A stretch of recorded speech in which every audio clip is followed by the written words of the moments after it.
Hi everyone and welcome to yet another smashing episode of AIC Retro Toy Museum. Yes, I have been late yet again for my latest video and I'm really sorry for that.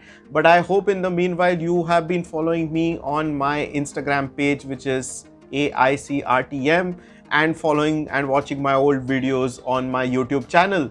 So today's video I think is worth the wait. It's something that has been introduced in India quite recently, although if you are watching this from the United States or North America, it came a while back.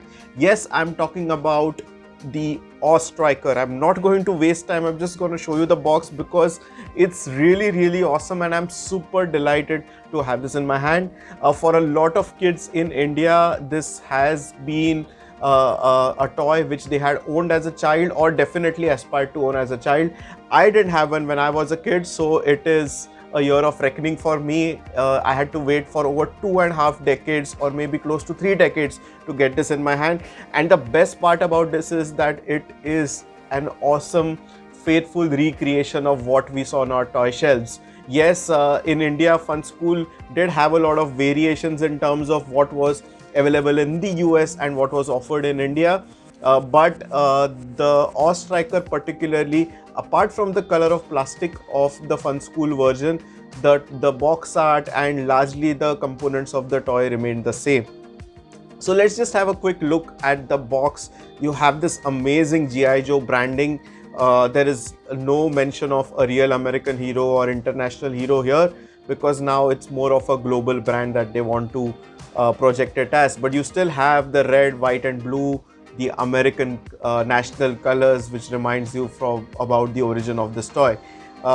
Striker is like supposed to be one of the successors of the original G.I. Joe Vamp, but the reality is the Vamp had its own fan following and so did the Striker. So in the last 3 decades or so, there have been multiple re-releases, variants and iterations of this iconic vehicle.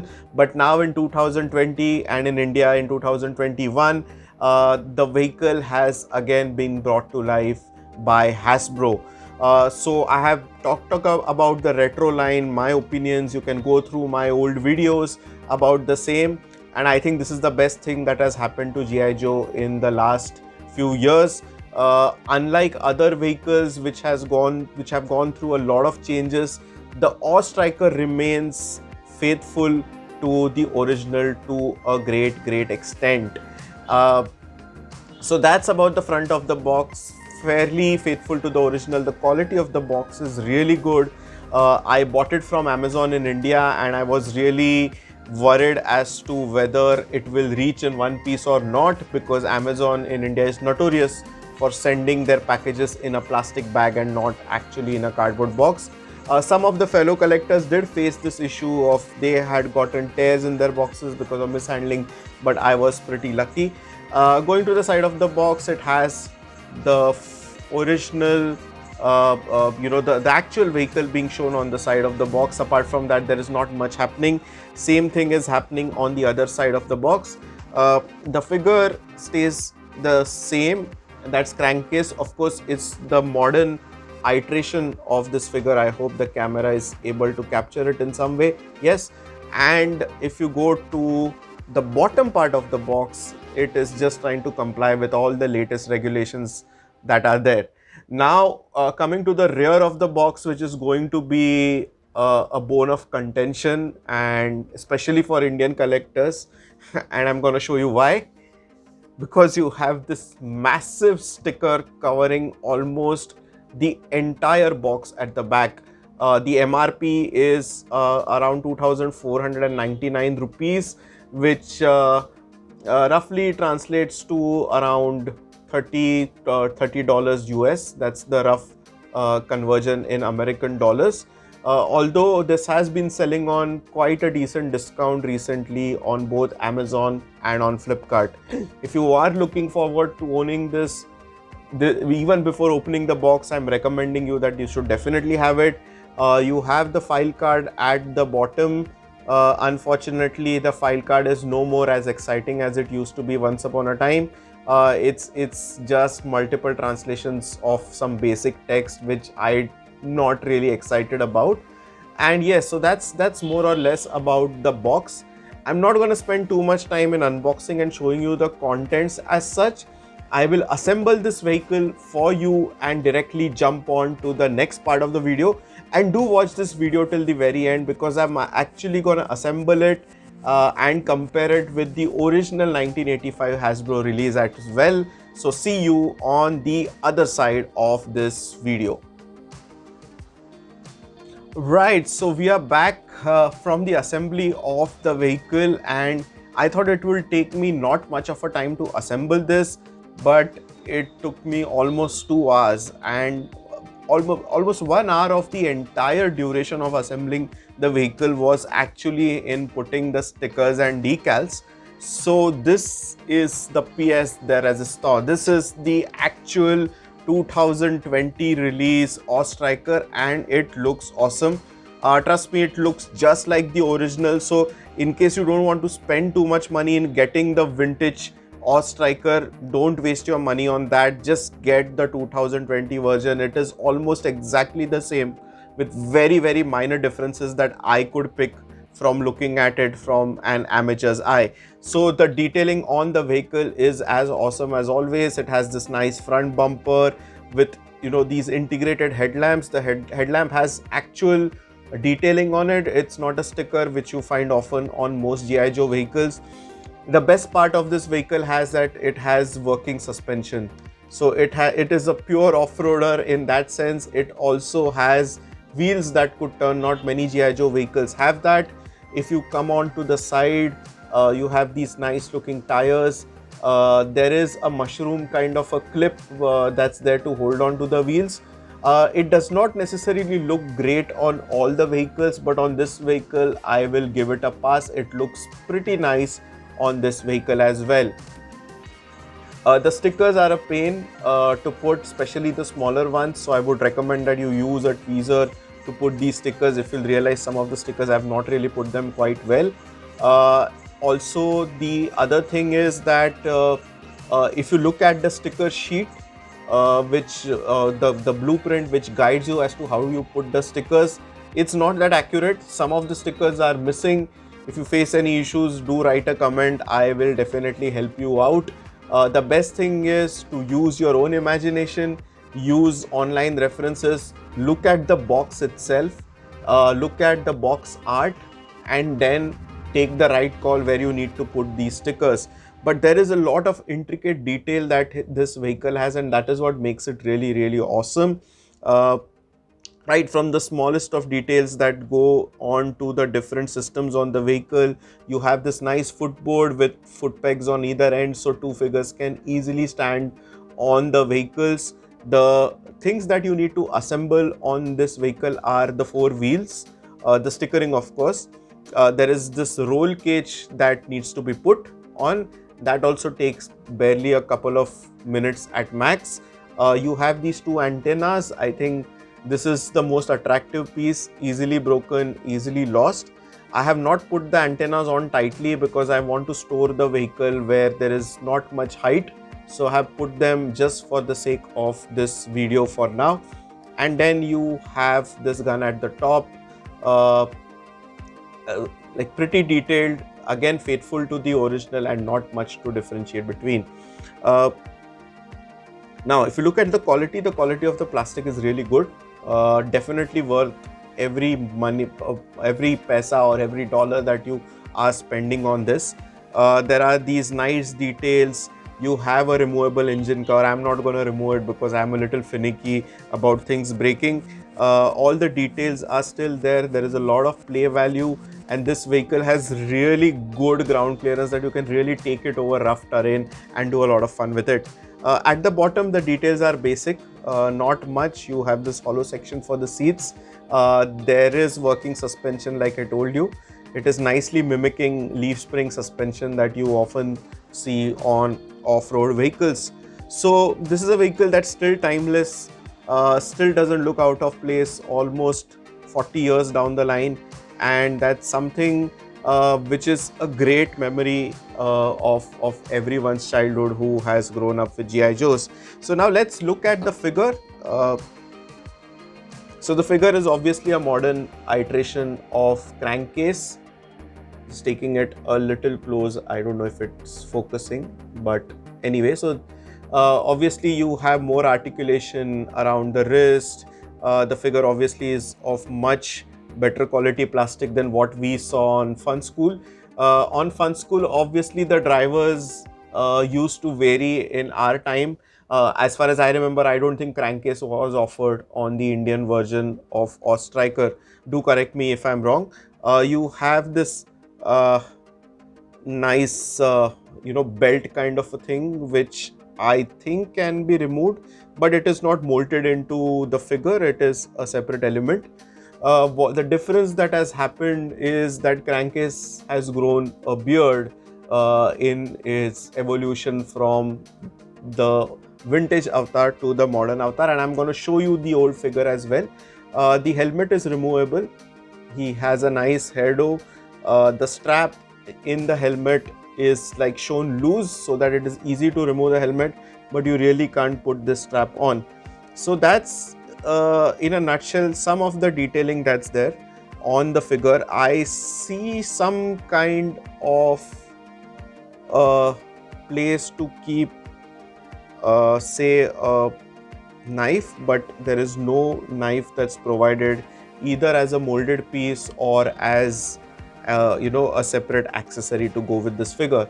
This figure doesn't come with accessories. The original crankcase figure that came with the vintage Ostriker actually had a weapon with him, so that's not there in the modern version. But the modern version does get a figure stand with his name written on it, and that's quite handy. But I like to keep my figures without the stand. I think it just sometimes takes away the realism, and it is quite easy to place him inside the vehicle as well, since there is a lot of space.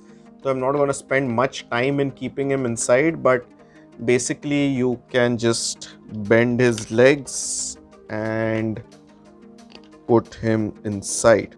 So there he is inside the vehicle. I have not really placed his hands on the steering wheel, but there is a nice gear knob that you can see. So you can place one hand on the steering wheel, the other hand on the gear knob, and thankfully the steering wheel is integrated as a part of the dashboard, although it does move. So unlike the Vamp, there is no fear of losing the steering wheel. Some of the nice detail that I like at the back are obviously the exhaust pipes. There is also this inlet for the fuel nozzle, so you can have a lot of play value when you play it with different play sets. At the back there are these little details, like there's a sticker for a toolbox. You have these tail lamps. Now the tail lamps are not actual lights, these are just stickers or decals that you need to put on the vehicle. So now let's compare this 2020 Ostriker with the vintage release in 3, 2, 1, go. So this is the vintage 1985 Ostriker. I got this from a Facebook group based out of US. So this has come all the way from America from somebody's collection, and it's a fairly complete vehicle. A few decals are missing here and there, but the frequently lost or broken items, which are the antenna, the bumper, these are things that are easily lost, and that's something that's still there. So if you'll compare it with the 2020 release, apart from the slight difference in the color of the plastic, the molding is almost the same. There is a difference in the way in which the sculpting of the bonnet is done. If you'll see on the 1985 version, you can see a crease running across the bonnet, which is not there in the 2020 version. Apart from that, the design of the wheels is exactly the same. If you ignore the difference in the color, the design is exactly the same.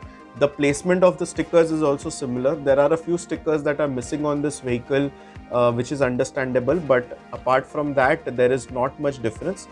However, there is a difference in the gun that's that's placed on the top of the vehicle. In the 2021 version, it is very easy to remove it because it just has a hexagonal mounting point and you need to slide inside it. Whereas in the 2000, or rather in the 1985 version, the gun is placed with a mushroom clip kind of a mechanism. So it is similar to this mechanism that you see for the wheels. So if you want to remove this, it is a little bit of a challenge. So storage can be a problem. Otherwise, the molding, if you'll see at the back, everything else is the same. The stickers for the tail lamps here are placed differently by the original owner of the vehicle, but more or less it is the same vehicle.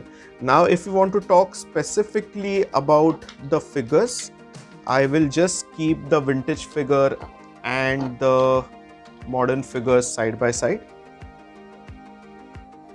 So very much the same, the color combinations on the stuff that they are wearing is very similar. You have black gloves, you have a dark green shirt with a desert or a beige colored trousers and these nice brown boots.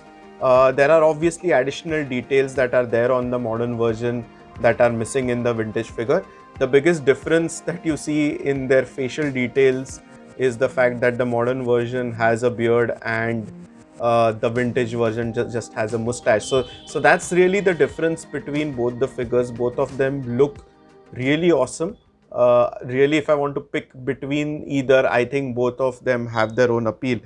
So that's how the figures stack up. Now, if you want to replicate the original box art, and I'm just going to use the box again. Where is it? Oh, it's here. So if you want to look at the box art, I have actually tried to replicate the box art using a lot of figures. I will put up an image of something that I had done a little bit earlier. So I don't have Dusty. I have a slightly newer version of Duke who has a similar camo pattern like Dusty. So I've used this figure. When I had clicked the photo, I didn't have Gango, but now I have a Gango as a part of my collection. So I have not placed him there. And in the driver's seat, of course, you have Crankcase. So it's an amazing vehicle. It's with some really great detail. If you have a kid and you want to get your kid into GI Joes, please do buy an additional one and give this version of the Ostriker for your kids to play with, and I think they will enjoy it. You can play it outdoors, you can keep it as an awesome display piece. It is as good as a scale model, if not really a toy, if you ask me. And it makes for a great display piece in your living room if you have the space.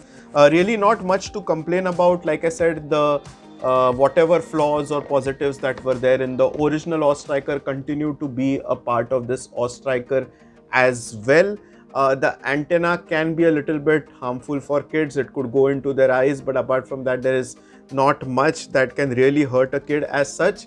And they are still available online, both in the US as well as in India. So might as well grab an additional piece and give it to somebody who would really like to play with and continue the legacy of G.I. Joe with the next generation. So this brings an end to today's video. I hope you liked the video.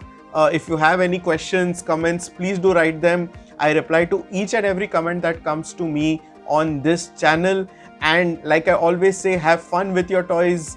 Don't get too serious with them. They are just an escape and let them be that way. There has been quite a difficult situation in India. There is an ongoing pandemic. So I hope you take great care of yourselves wherever you are and take care of your loved ones as well. Till then, you can please subscribe to my channel and also follow me on Instagram. See you in the next video. Till then, goodbye and take care.